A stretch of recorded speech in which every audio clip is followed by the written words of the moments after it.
Saya terasa terharu aja mendengar cerita seperti ini.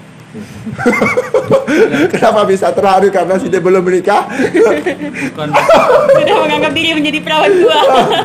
Jadi Oke, jadi dari sudut pandang saya, perempuan itu adalah makhluk yang lembut. Lembut. luar Iya, biasa. lembut. Karena diciptakan dari tulang. Iya, benar sekali.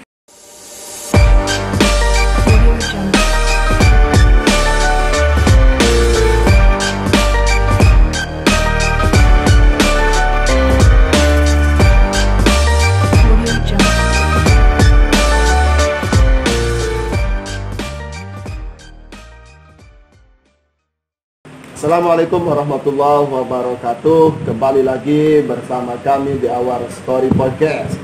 Di mana di Our Story Podcast kita akan ngobrol santai, ngobrol absurd, dan ngobrol-ngobrol yang lain. Oke, hari ini kita kedatangan bintang tamu, seorang mahasiswi. Tentunya dia cantik dan juga aktivis perempuan. Ya, kita akan ngobrol santai masalah peran perempuan dalam lingkungan sosial politik, ya. Sosial politik. Nanti kita tanya kejelasannya.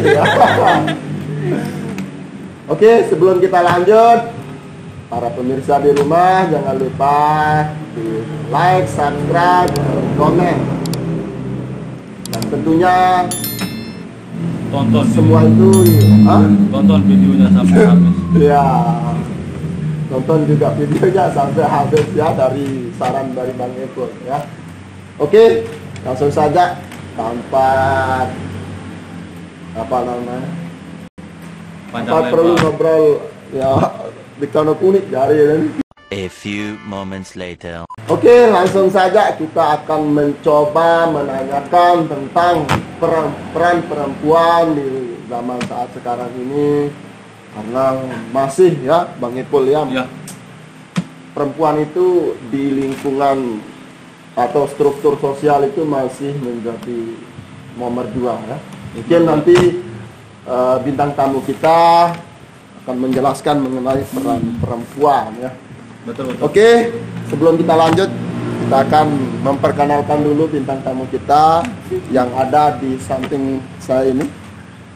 Namanya Linda. ya, Linda ya, akrab dipanggil Linda. Dia mahasiswi, Cantik. bukan, Oh gitu. mahasiswi salah Ya. satu perguruan tinggi, dan dia baru semester 8. 8. Tapi Oh. pengalamannya dalam pengabdian itu ya banyak Semester sekali. Track recordnya menarik sekali ya, untuk kita gali, untuk kita ambil ilmunya. Oke, Mbak Linda ya, Mbak Ya. Linda. Saya panggil Mbak saja ya. Oke. Kalau kita ngomong perempuan, Mbak Linda ya, apalagi dalam struktur sosial itu ya, sering perempuan itu di nomor 2 kan ya. Betul. Seolah-olah perempuan itu tidak ada powernya untuk mengekspresikan kemampuannya yang diberikan oleh Tuhan yang Maha Kuasa ya. Ya. Sebelum lanjut ke sana, saya ingin menanyakan ke Mbak Linda terkait apa sih pandangan Mbak Linda mengenai perempuan ya. Oke. Ya, kalau kita mengartikan perempuan itu ya ini. Tapi mungkin dari sudut Mbak Linda mungkin ada. Oke, jadi dari sudut pandang saya, perempuan itu adalah makhluk yang lembut. Lembut. Luar Iya, biasa. lembut. Karena diciptakan dari tulang. Iya, benar sekali. Kan tetapi di sini lebih spesifik, perempuan itu tidak hanya bisa, yang lebih dikenal bisa di sumur, dapur, dan di kasur. Luar biasa. Iya, karena perempuan itu sebenarnya bisa lebih dari itu. Lebih dari itu Iya, ya. dia bisa jadi ibu rumah tangga, bisa jadi kepala keluarga. Pokoknya apa yang dilakukan oleh laki-laki, perempuan juga bisa melakukan. Iya. Ampun ya, walaupun misalnya tidak bisa se-ekstra laki-laki ya. Mungkin ada batas-batasan tersendiri. Ya. Sebenarnya bisa, Bisa. sebenarnya bisa. Tergantung dari perempuannya itu sendiri. Tapi yang saya lihat, perempuan sekarang itu lebih excited gitu, membranding dirinya sendiri, gimana mereka itu membawa dirinya sendiri, mereka itu harus kuat tanpa bantuan laki-laki misalnya. Tapi tetap perempuan itu butuh laki-laki sebagai imam. Sebagai imam. Saya kirain itu poin utamanya. Iya. Tetap perempuan membutuhkan Perempuan laki-laki. membutuhkan laki-laki dan begitupun sebaliknya ya. Laki-laki juga membutuhkan perempuan. benar ya. Mbak Linda sudah punya imam. Alhamdulillah belum. Belum punya imam. Cek IG di bawah. Biasa ya. Gimana mau lanjut? Lanjut. Lanjut. Nah, Oke, itu oke. hanya sekedar intermezzo ya. Oke. Luar biasa. Ya, tadi ya itu pertanyaan awal dari saya Mbak Linda ya, mengenai ya posisi atau kedudukan perempuan, pandangan perempuan yang telah dikemukakan oleh Mbak Linda. Terus kemudian akhir-akhir ini Mbak Linda ya, saya merasa gelisah. Gelisah kenapa tuh? Gelisah. Iya. Sangat gelisah sekali karena ya mungkin ini tidak hanya terjadi pada perempuan tapi juga laki-laki ya. Banyak sekarang ini perempuan itu yang ya masih kecil sudah nikah itu Mbak Linda. Oh, pernikahan dini. Pernikahan dini ya. Oke. Nah, itu bagaimana menurut Mbak Linda? Sebenarnya apa yang terjadi sehingga anak-anak ini memutuskan untuk Pernikahan melakukan pernikahan dini? Kalau dari kacamata saya, pernikahan Nah, mata. ya maksudnya dari sudut pandang Oh, ya. saya, ya. Kan Mbak Saya Linda kan merasanya kononya ya konotasinya yang berbeda. Iya. Jadi dari sudut pandang saya, untuk masalah pernikahan dini ini sebenarnya ada beberapa faktor yang mempengaruhinya. Pertama dari faktor lingkungan dan pendidikan juga sangat berpengaruh terjadinya pernikahan dini ini. Pendidikan dan lingkungan ini sangat berkaitan erat. Di mana ada satu lingkungan yang di sana itu pernikahan dininya sangat tinggi. Kira-kira anak-anak yang seusia kelas 5 atau kelas 6 SD sudah menikah, dan itu nikahnya bukan sama orang luar. Maksudnya misalnya di daerah A, daerah B jaraknya jauh. Itu bukan seperti itu pernikahannya. Akan tetapi mereka di satu daerah itu menikah. ya. Ada saya temukan kasus seorang laki-laki dan perempuan ini menikah sesama keluarga. Misalnya sepupu, iya. Itu karena keluarga, pendidikan dan faktor lingkungan. Itu yang menyebabkan akhirnya memutuskan untuk melakukan Pernikahan. pernikahan dini. Luar biasa. Dan kurangnya kesadaran orang tua juga. Edukasi misalnya orang tuanya itu memberikan edukasi kepada anaknya. Kamu itu harus lebih giat lagi mencari informasi keluar, nggak usah stuck sampai di sini saja seperti itu. Jadi mereka itu kayak pemikirannya itu ya udah selesai saya SD saya langsung nikah gitu. Jadi di sana Jadi itu sudah tidak ada pilihan lagi. Mbak iya Linda. benar sekali. Kalau sudah lulus SD ya poinnya di situ. Nikah lagi. Malah yang saya dengar, jika seorang anak perempuan yang sudah lulus SD dan dia belum menikah itu dianggap perawan tua Rawan di tua, daerah ya. ini. Di Iya. daerah ini. Yang kita nggak usah sebutkan ya nama daerah. Betul sekali. Betul sekali. Itu sangat kita sayangkan sekali gitu. Kita yang mendengar cerita tersebut tuh kayak sedih banget gitu loh. Soalnya anak-anak ini nanti bakalan menjadi generasi penerus kita, iya. ya. Dan itu mereka akan menceritakan ke anak cucu mereka apa yang mereka alamin, dan masa anak cucu mereka akan sama seperti mereka, kan itu tidak mungkin kalau bukan dari pengalaman. Betul sekali Mbak Linda ya. Ya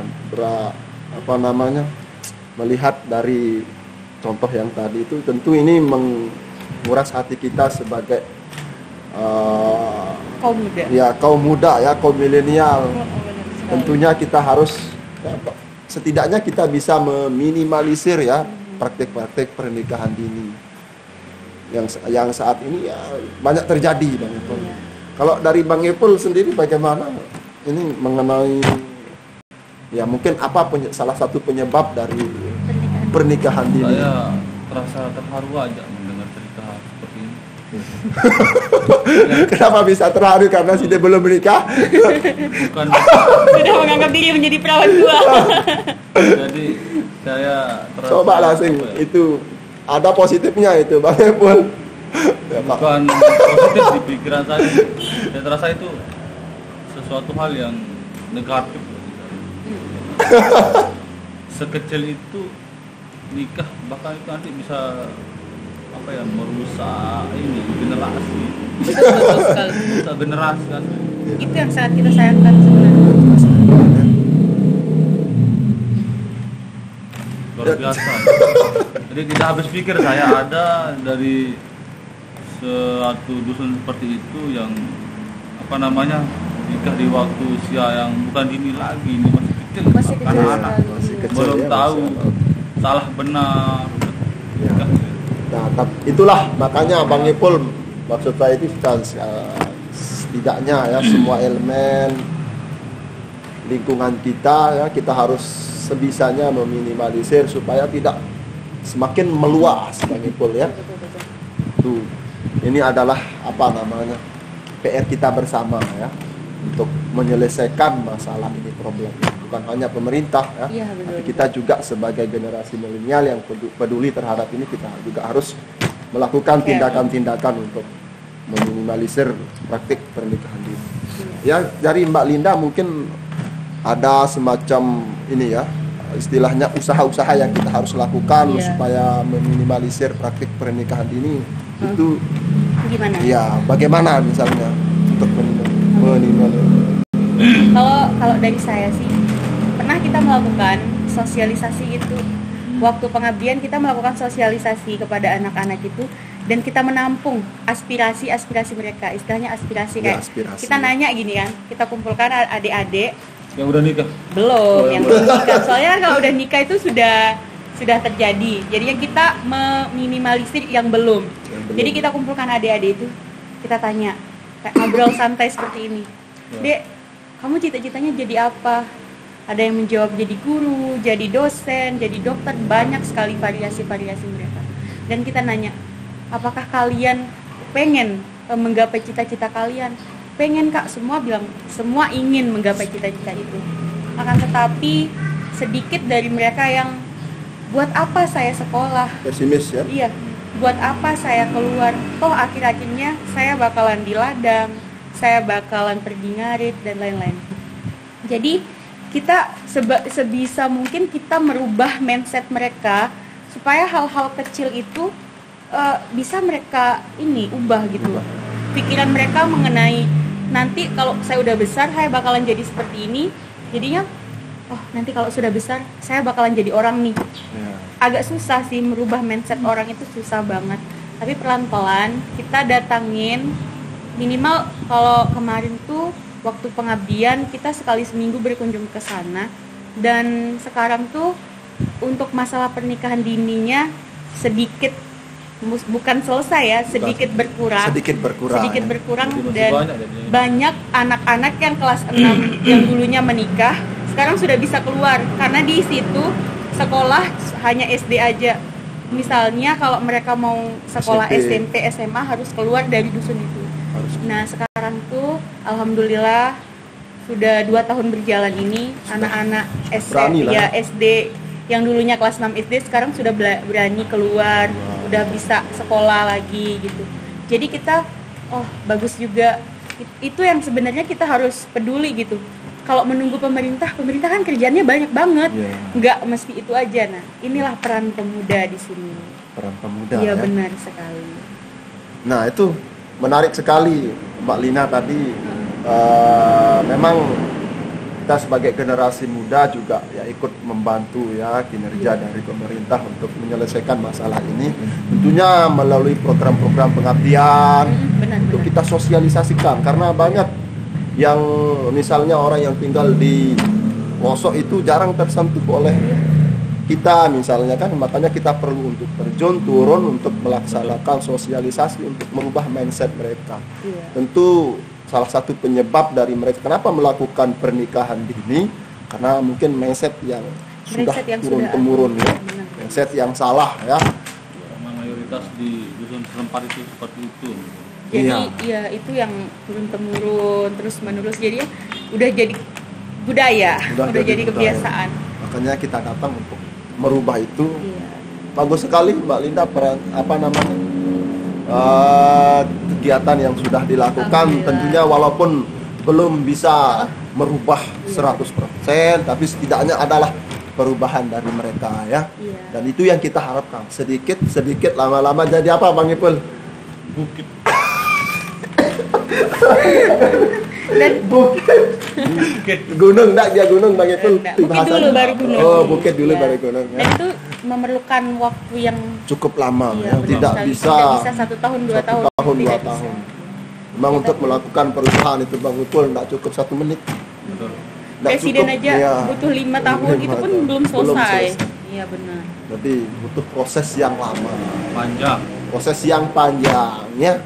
Betul Tentu sekali. yang jadi pikiran saya sekarang sama kisah tadi itu, apakah bisa dia bertahan rumah tangga itu kalau misalkan nikah dini Iya. tadi itu bagaimana hasil surveinya Mbak Mbak Linda. Linda di sana mungkin Iya. pernah ketemu sama orang-orang Apakah bagaimana seseorang langgeng mau- maksudnya? Apalagi kan pernikahan ini tidak semerta mudah lah menurut benar. kita ya. Iya, Artinya kita butuh pendidikan untuk menjalani bahtera rumah tangga itu. Bagaimana Mbak Lina? Apakah Hasil survei. survei yang dilihat di sana di lingkungan di Iya. sana kan mungkin pasti banyak ini yang udah besar, ini dulunya nikah di umur 12 tahun.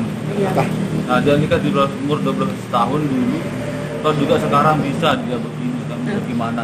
Iya. Dari pengamatan kita sih, untuk yang langgeng atau enggaknya, ada yang memang bertahan langgeng sampai mereka udah punya anak dan anak-anaknya istilahnya Ikut kayak anak, bapaknya gitu. iya anak punya anak Iya. gitu. Ada juga yang menikah cuman 1-2 bulan dan itu langsung diserahkan ke orang tuanya dan kehidupannya kayak kembali seperti anak biasa gitu. Anak-anak biasa. Soalnya kan mereka masih kecil, notabene masih butuh bimbingan orang Orang tua. ya, seperti itu. jadi ya seperti anu lah ya, sesuai dengan karakternya. Misalnya kan dia nikah di usia ini, kan seharusnya kalau kita sudah berkeluarga itu kan Anak. beda lagi kita kan, Iya. karakter kita, peran kita Benar. Tapi kalau di sana itu masih masih, walaupun dia udah cerai, tapi masih kecil dan mereka dikembalikan ke orang tuanya seperti biasa, main dengan teman sebayanya. seperti anak pada umumnya. Iya, kan? nggak pernah nikah gitu, padahal sudah nikah. Jadi sulit membedakan mana yang sudah dan mana yang Mana yang belum. Itu mungkin kita bedakan kalau dia kecil-kecil kelihatannya tidak sekolah itu udah nikah. Nggak bisa kita Nggak, seperti itu Bang ada Ipul. juga nggak bisa seperti itu soalnya. Ya dia kan persyaratan sekolah SD, SMP, SMA itu kalau Belum menikah. iya Iya belum. Tidak, ada juga yang memang banyak anak-anak yang putus sekolah di sana Itu sekolah. karena ekonomi. Kan tapi kalau menurut saya ekonomi ini, kalau SD kan sekarang kita digratiskan untuk Gratis, sekolah. gratis. Iya, benar SMP kan? sekali. Iya benar sekali. Malah mereka itu dijemput gitu sama orang tuanya pas sekolah. iya. Mereka dijemput untuk pergi ngarit buat pakan sapi. Itu jadi faktor keluarga itu sangat berperan penting Sangat gitu berperan kan. penting ya, menjadi tokoh utama Iya. lah, tokoh sentral dalam hal mendidik generasi kedepannya ya, adalah keluarga. Bang Ipul Arwan teman menarik gitu. Ya, kalau saya dengar dari cerita ini, saya rasa bukan hanya anak-anaknya yang butuh sosialisasi. Iya, Iya. orang tuanya Justru juga. orang tuanya juga Orang harus tuanya juga. diberikan pemahaman yang Iya. lebih daripada anak-anaknya. Bagaimana dia akan membimbing anaknya, bukan hanya anaknya yang harus dibimbing. Dibimbing. Ya, betul Bang Ipul ya. Nah, Terus PR yang sangat besar sih buat kita sebagai Kita anak semua, muda. ya. Iya benar. tentunya kita semua harus memiliki peran di sini ya. Setidaknya kita memberikan edukasi lah ya, walaupun kita tidak bisa berbuat dengan sesuatu yang lebih, tapi setidaknya dengan edukasi Dengan ya, apa yang kita ketahui. dengan apa yang kita punya. Bang Linda ya. Sekali. Oke, kalau gitu Bang Ipul, mungkin untuk terakhir Mbak Linda ya, Heeh. ya sekedar kesimpulan saja bagi pemirsa yang lagi menonton Our Story Podcast, ya pesannya untuk perempuan-perempuan yang di luaran sana, Iya. ya, apa mungkin Mbak Linda ya? Oke, halo buat teman-temanku Iya, kaum bagus. perempuan yang ada di seluruh Indonesia, mungkin seluruh dunia. Kita sebagai perempuan harus menjadi perempuan yang berintelektual. Kita Betul. harus punya pendidikan yang tinggi. Kenapa? Karena kita adalah guru untuk anak kita nanti. Guru Ya, pertama untuk anak biasa. kita nanti. Ya benar sekali. Ibu adalah guru pertama. Iya. Jadi bagi anak-anak. kita itu harus punya branding sendiri. Kita itu harus pintar, itu harus smart. Ketika anak kita bertanya nantinya, kita bisa menjawab apa yang Dan mereka kita. tanyakan. Iya. Iya. Dan jawaban yang kita berikan itu benar. Kita tidak apa seperti itu. Jadi anak kita itu bakalan nurunin apa yang kita bisa, anak kita juga bisa. Iya, bagus sekali Bang Epul ya. Tapi Ya. saya ingin bertanya lagi. semakin lama semakin hangat rasanya. Semakin seru Bang Epul ya, Perempuan tapi ini bahasnya betul. lama. ya, Semakin kalau kita mau bahas ya memang panjang. ya jadi begitu sebenarnya. Semakin lama kayaknya semakin apa ya, makin hangat. Iya. Tapi Makin karena bagus, waktu Bang Epul ya, Oh, gitu ya. mungkin kita akan lanjut next time saja. Luar biasa. Siap, terima kasih. Ya, mari kita akan tetap bersama-sama ya. Oh iya betul. Ya oke, para pemirsa yang ada di di rumah. rumah, kami dari Our Story Podcast mengucapkan terima kasih, dan jangan lupa yang terakhir pesan saya terakhir ini Bang Epul. Apa maksudnya? Ya kita Ditonton. sebagai ini Pemirsa yang baik. pemirsa yang baik ya. Jangan lupa di subscribe, like, and di share ya. Sekian dari kami. Saya tambahin sedikit aja.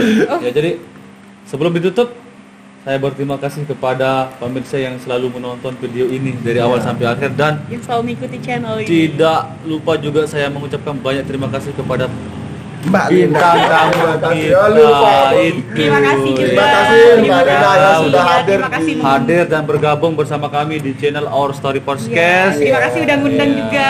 Yo, terima bahagia kasih. sekali. Ya. Bahagia rasanya bertemu Mbak Linda. Oke, terima kasih. Jangan lupa di subscribe sepertinya Bang Adi tadi. Sekian dari kami. Assalamualaikum warahmatullahi wabarakatuh. Goodbye. Salam. Om Swastiastu.